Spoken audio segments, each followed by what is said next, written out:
This is ERi-TV English news broadcast live from the headquarters in Asmara. It's me, Bersa Betagle. Following are the major headlines for today. President Isaias Afwerki and President Hassan Sheikh Mohamud hold a discussion. International Women's Day celebration in diaspora.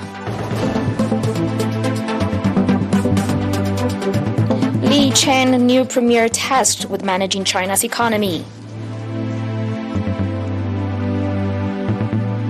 And North Korea fires 2 short-range ballistic missiles.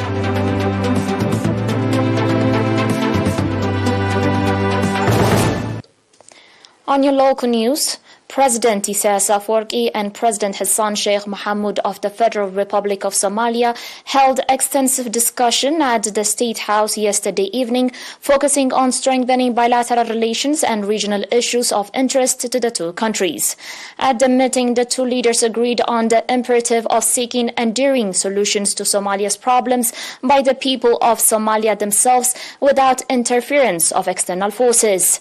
Speaking to ERINA, President Hassan Sheikh Mohamud said that the visit was part of the continuous consultation effort and that he had conducted fruitful discussion with President Isaias Afwerki on the current and future trajectory of warm bilateral ties between the two sisterly countries, recent developments in Somalia and Eritrea's modest and ongoing support to strengthen Somalia, as well as other issues of mutual interest. President Hassan Sheikh Mohamud returned home in the morning hours of today, 14 March, concluding a 2-day fruitful visit to Eritrea. President Hassan Sheikh Mohamud was seen off at the Asmara International Airport by President Isaias Afwerki.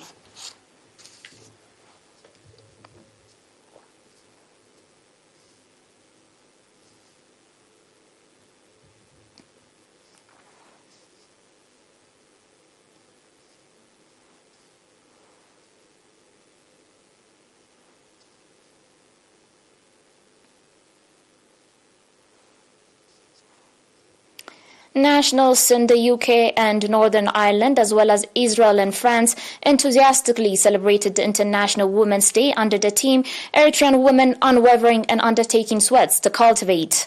Nationals in the cities of London, Manchester, Birmingham, Nottingham, Leeds, Sheffield, Coventry, Leicester, Liverpool and Dublin celebrated the International Women's Day on 4 and 11 March, featuring various cultural and artistic programs depicting the day.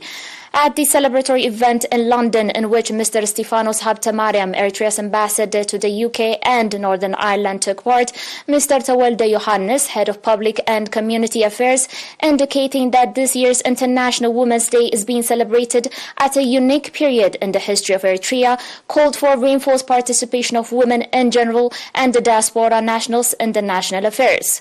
Ms. Elsa Abraha, head of the National Union of Eritrean Women branch in the UK, also on her part called for strengthening organizational capacity and participation in the implementation of national development programs. At the event, heads of national associations delivered messages of solidarity. In the same vein, nationals in Israel celebrated the International Women's Day with patriotic zeal, featuring various programs portraying the day.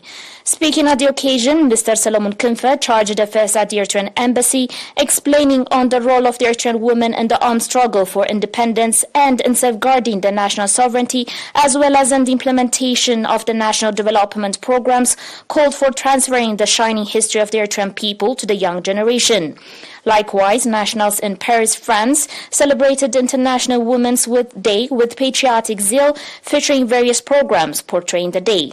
At the event, Mrs. Jordanos Tagle, head of the Union branch, and Mr. Berachet Paulos, charged affairs at the Eritrean Embassy, gave briefings on the significance of the day and role of the Eritrean women in various stages in the history of Eritrea.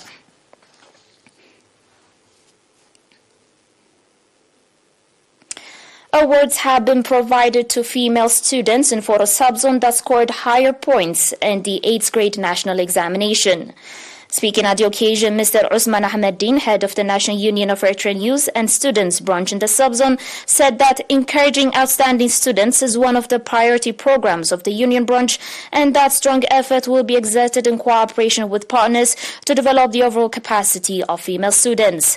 Mr. Ismail Ali, head of education office in the subzone, on his part commended those that are contributing in the effort to develop the teaching-learning process as well as in encouraging school-age girls to go to school. The awardees, on their part, commending for the award they were provided, said that the award will have significant contribution in motivating them for higher aspiration in their future educational career.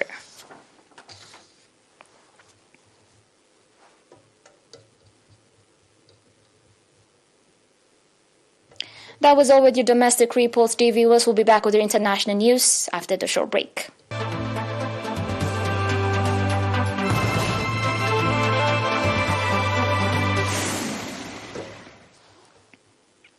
Welcome back. China's new Premier Li Qiang said that China's economy is stabilizing and picking up again. During his first address to the nation, Mr. Li said that during a period last year, there was some incorrect opinion on the development of the private economy, which worried some entrepreneurs, and that the environment for the private economy would get better and better, and there would be more space for it. Mr. Li also said that when China and the U.S. work together, there is much they can achieve, and that encirclement and suppression are not advantages for anyone. As Premier, he is now tasked with managing China's economy. He is known to have worked closely with Xi in Zhejiang, one of China's richest provinces, between 2002 and 2007. North Korea launched 2 short-range ballistic missiles following its playbook of using weapon testers to keep pressure on the U.S. and South Korea as the two countries conduct joint military drills. The missiles were fired around 7:40 a.m. on Tuesday from North Korea's western coastal province of South Hwanggi and traveled about 385 miles in 10 minutes before landing in waters near the east coast, South Korea's defense ministry said. North Korea's continued ballistic missile launches threatens the peace and stability of the Korean peninsula and the international community and are a blatant violation of the United Nations Security Council resolution, Seoul's defense ministry said. South Korea's military will continue its joint military exercise with the U.S. as planned and will be prepared to respond to any type of provocation by the North with a sweeping response, the ministry added. Military tensions on the Korean peninsula have been rising. North Korea conducted a record number of missile tests last year, and there has been ramping them up again this year in response to military drills by the U.S. and South Korea. Pyongyang describes the drills as preparations for an invasion and says tests are necessary as a deterrent.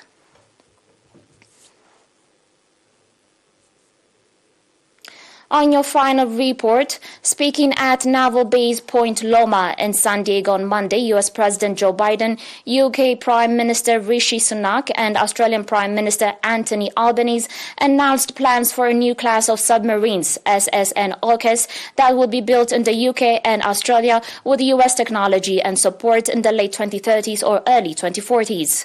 However, Australia will first purchase at least 3 Virginia-class submarines from the U.S. Since the AUKUS alliance was created in 2021, Beijing has repeatedly criticized the trio for stretching the limits of nuclear proliferation. The U.S.-built subs are filled with weapons-grade highly enriched uranium, but the allies insist that a loophole exempts naval reactors from NPT safeguards or the Non-Proliferation of Nuclear Weapons Treaty. According to China's diplomatic mission, the irony of the AUKUS is that 2 nuclear weapon states who claim to uphold the highest nuclear non-proliferation standard are transferring tons of weapons-grade enriched uranium to a non-nuclear weapon state, clearly violating the object and the purpose of the NPT. The diplomatic mission also added that the planned transfer of nuclear technology and materials is quote-unquote a textbook case of double standards and urged the trio to honor their obligations as members of the NPT.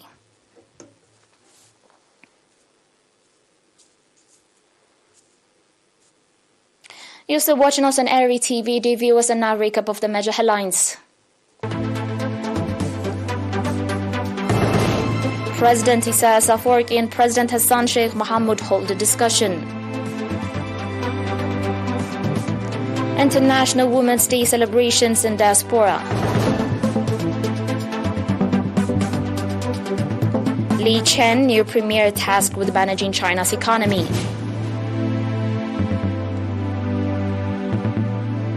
And North Korea fires 2 short-range ballistic missiles.